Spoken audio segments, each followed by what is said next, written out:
What's going on, guys? My name is Jeff, and I was able to successfully lose approximately 40 pounds during the COVID pandemic. And up here on this whiteboard, I have the 6 steps on how I actually did that. So let's get started. Okay, so for step one, you're going to want to calculate your BMR. There are a million different resources you can use to do this. They're all online, they're calculators. You type in your height, your weight, your activity level, try to be as accurate as possible, and it's going to spit out a number. And that number is the approximate amount of calories that you will burn just living.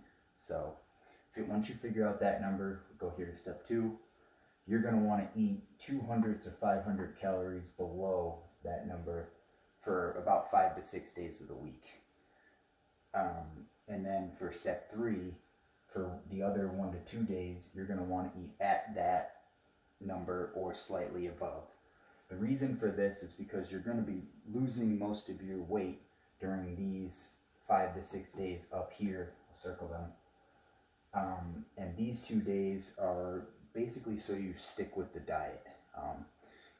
Those 2 days you can, if you want to eat out, if you want to drink, you want to include those in to make it easier, to make it less like you're actually dieting.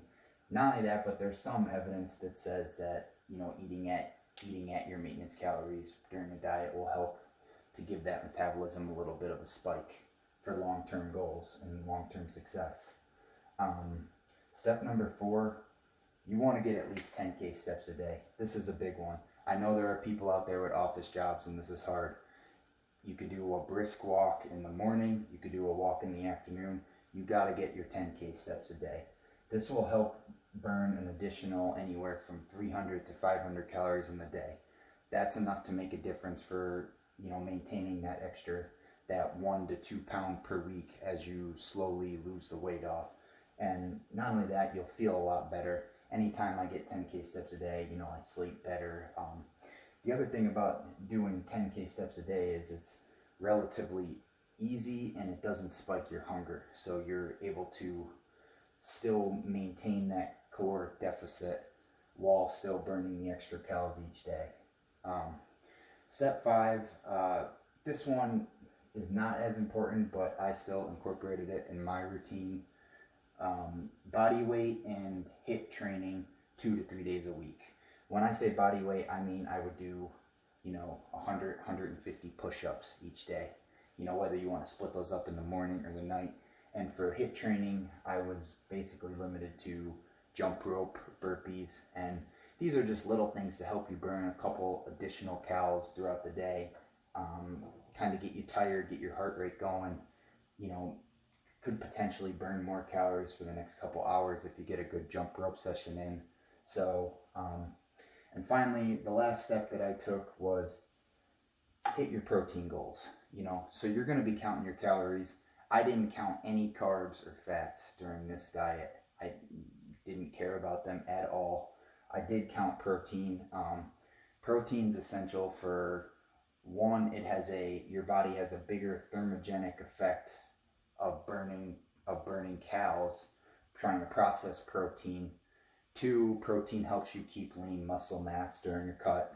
So, for example, you should eat about 0.8 to 1 gram per pound of body weight.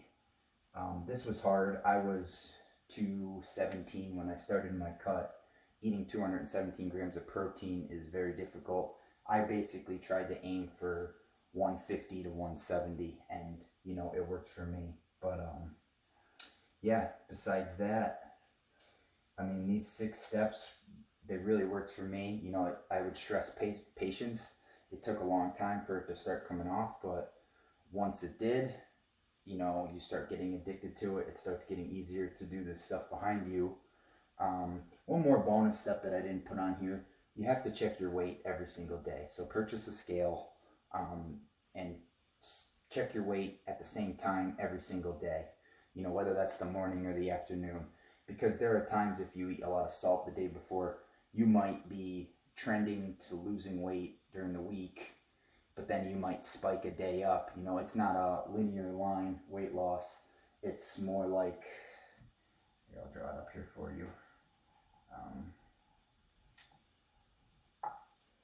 weight loss, this is time down here. This is your starting weight. It's not direct like that.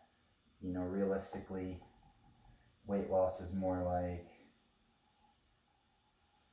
the overall trend will be down, but, if you check your weight at this point and then checked it at this point, you would think, oh man, this isn't working. I'm not losing any weight.